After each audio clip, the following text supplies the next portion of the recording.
Hi guys, I want to talk to you about um, security for a minute. So we've been working for about 4 or 5 weeks now on this program, and often you all are passing usernames and passwords to me so that I can help you with different integrations or different products or whatever.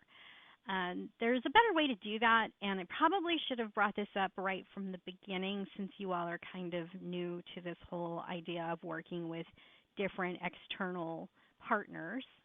Um, you should sign up for LastPass. LastPass is free, and it is available for your phone, for your iPad, for your computer, for your laptop, for everything, and it's all interconnected.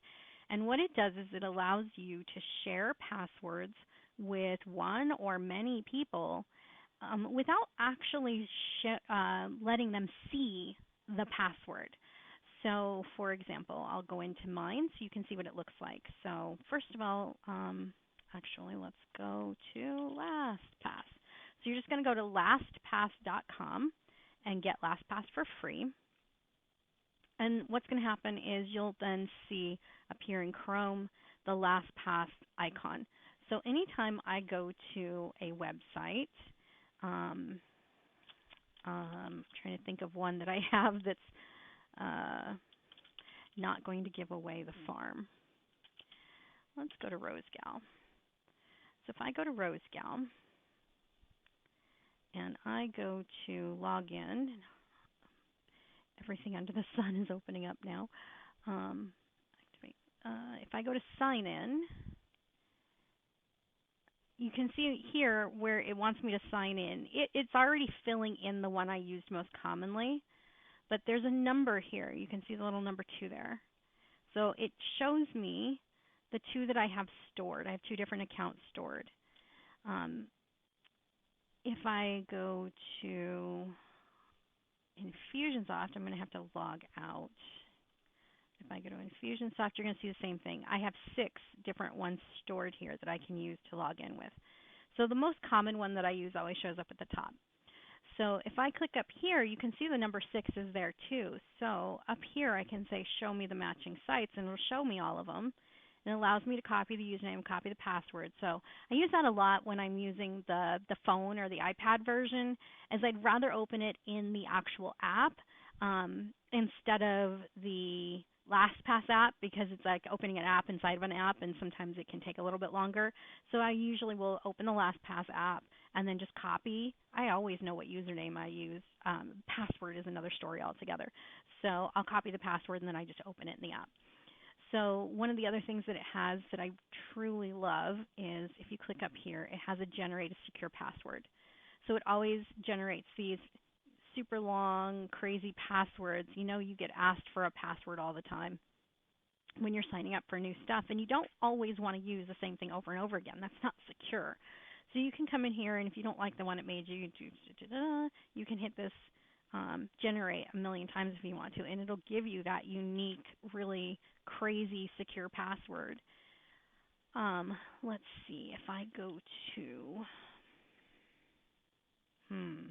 trying to think of something I can go open that I haven't already got an account for. It's kind of hard.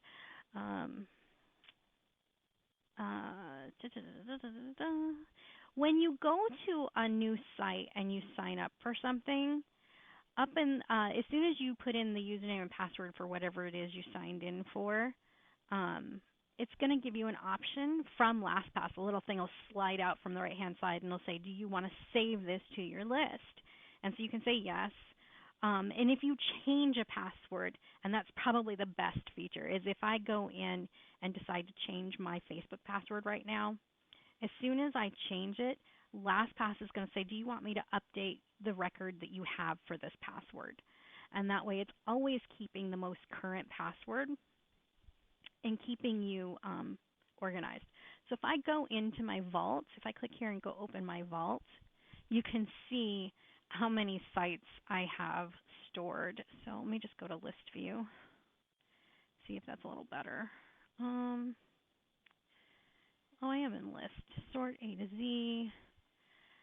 I was looking for, let's see here. Let me go here, collapse everybody. You can see I have them all in different folders. I just folder up everything because it's just easier for me. So you can see the number that are in the folder. So I've got two, three, four, five, like over 600 passwords stored in here probably. And they're all in different folders. So if I go into like my client, my virtual work wife, which is where I keep like my client list, I have all the passwords that clients are sharing with me. And you can see there's some pretty like scary stuff really in here. Cody has shared with me access to his Stripe account, which is all his payments that he's receiving. Plus, his PayPal account is in here somewhere too. And pretty much everywhere that he's keeping vital information. The thing is that even though I can log into his Stripe, I can't actually see the password. So if I go into just one of my own accounts, let's see, I'll go into something in my family account where it's not really scary or anything. Go into my camping account. And I have this choice to launch or over on the side, which I'm going to have to, here we go.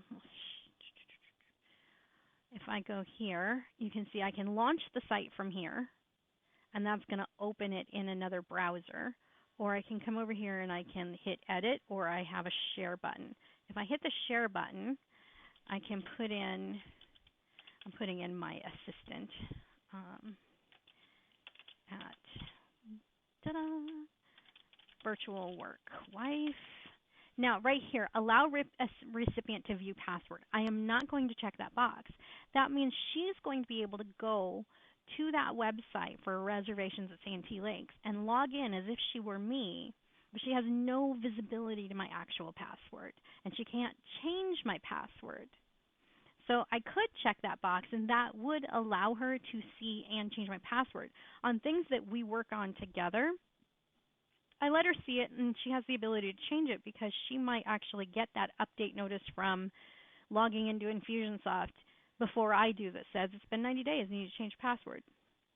I don't want her to be inhibited from continuing to work just because I'm still asleep and she needs to change password. So I allow her on certain things to see it, but on other things I don't.